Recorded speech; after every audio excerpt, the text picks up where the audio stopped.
सुप्रभात बच्चों, मैं आपकी हिंदी की टीचर हूँ। आज हम क्लास सेकंड के पाठ 6 गुणकारी तुलसी के बारे में पढ़ेंगे।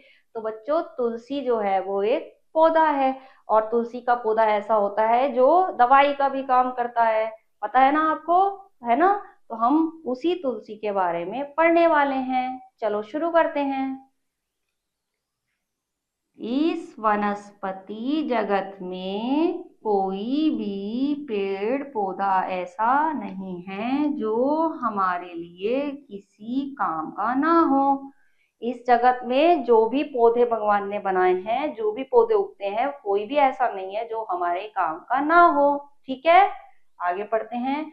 कुछ पेड़ पौधे हमें फल देते हैं, तो कुछ फूल, तो कुछ पेड़ पौधे ऐसे हैं जो हमारे स्वास्थ्य की रक्षा करते हैं।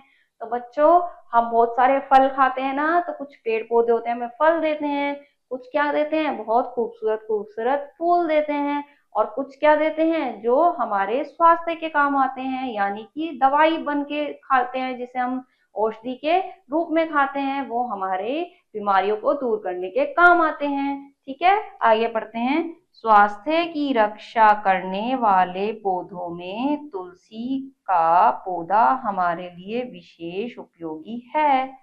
जो स्वास्थ्य की रक्षा करता है, उनमें जो तुलसी का पौधा है वो बहुत ही ज्यादा उपयोगी होता है।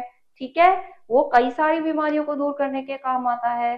तुलसी का पौधा इसीलिए औषधीय रूप में महत्वपूर्ण माना जाता है। ठीक है बच्चों, आगे पढ़ते हैं। चलो, तुलसी का पौधा लगभग हर घर में पाया जाता है। तुलसी का घर, आप पौधा जो होता है, तुलसी का जो पौधा होता है वो हर घर में पाया जाता है। आपके घर भी लगाया जाता है ना तुलसी का पौधा?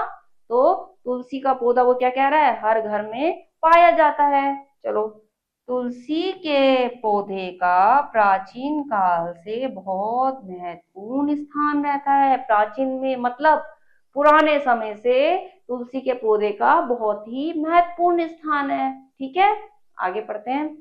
पौराणिक मान्यता के अनुसार यह पौधा हमारे लिए लाभकारी होने के साथ साथ हिंदू धर्म में पूजनीय भी माना जाता है।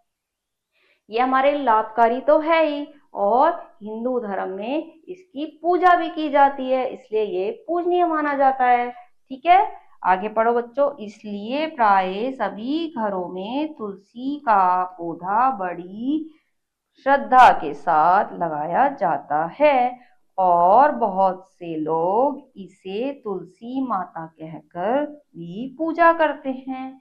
इसलिए क्या होता है, सभी घरों में ये बहुत श्रद्धा के साथ लगाया जाता है और सभी इसे जो है, काफी सारे लोग जो हैं इसे तुलसी माता भी कहते हैं और इसकी पूजा भी करते हैं, है ना? तो आगे पढ़ते हैं बच्चों। तुलसी के पत्ते बुखार, कफ, गले की में खराश, अस्थमा, किडनी से जुड़ी बीमारी एवं हृदय रोग आदि में लाभदायक होते हैं। तुलसी के जो पौधा है कितनी सारी बीमारियों में लाभदायक है। गले के लिए, बुखार के लिए, कफ के लिए, कितनी सारी, अस्थमा के लिए, बहुत सारी बीमारियों के लिए फायदेमंद होता है। ठीक है बच्चों, आगे पढ़ते हैं इसको। चलो, यदि मुंह में छाले पड़ जाते हैं एवं दांतों में दर्द होता है या दुर्गंध आती है, तब इसके पत्तों को चबाने से आराम मिलता है।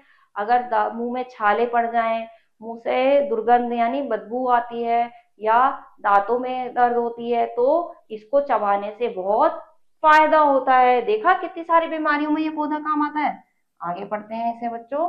जाड़े के मौसम में जब हमें सर्दी जुकाम हो जाता है, तब काली मिर्च के साथ 5-7 पत्ते तुलसी के पीसकर काढ़ा बनाकर पीने से यह रोग दूर हो जाता है। जब हम सर्दियां होती हैं तो उसके हम काढ़ा बना के पीते हैं, जिससे जुकाम सर्दी जो है वो दूर हो जाती है। ठीक है, आगे बढ़ते हैं बच्चों। तुलसी के पत्तों में विभिन्न प्रकार के रोगों के कीटाणुओं को नष्ट करने की शक्ति होती है। तुलसी के पौधे में क्या होती है, बहुत सारे कीटाणु को नष्ट करने की शक्ति होती है। ठीक है, इसके पत्ते हमारे आसपास के वातावरण को भी शुद्ध कर देते हैं। और इसके पत्ते क्या करते हैं, हमारे आसपास के जो वातावरण है उसको भी, हवा को भी स्वच्छ कर देते हैं, वातावरण को भी शुद्ध कर देते हैं। ठीक है, तुलसी के पौधे को यदि घर का वैद्य कहा जाए तो कोई अतिशयोक्ति नहीं होगी। यानी तुलसी के पौधे को क्या कहते हैं, एक तरह से घर का वैद्य यानी डॉक्टर भी कह देते हैं, क्योंकि बहुत सारी बीमारियों को दूर करता है ना, तो उसे वैद्य भी कहते हैं। इसलिए यह मानव जाति के लिए बहुत ही उपयोगी एवं धार्मिक मान्यता से जुड़ा हुआ औषधीय पौधा है। इसलिए क्या है, ये मानव जाति के लिए उपयोगी पौधा है। ठीक है, तो तुलसी के पौधे के बारे में कितनी सारी चीजें सीखी हमने। ये जो है पूजा भी करते हैं इसे हिंदू धर्म में, और यह कफ के लिए, जुकाम के लिए, सर्दी के लिए, अस्थमा के लिए, मुंह में छाले हो, कितनी सारी बीमारियों को दूर करने में फायदेमंद होता है। इसीलिए इसे औषधीय पौधों में सबसे ज्यादा उपयोगी माना जाता है। ठीक है बच्चों, इस पाठ को दोबारा पढ़िएगा। ठीक है, तब तक के लिए अपना ख्याल रखिए। ओके।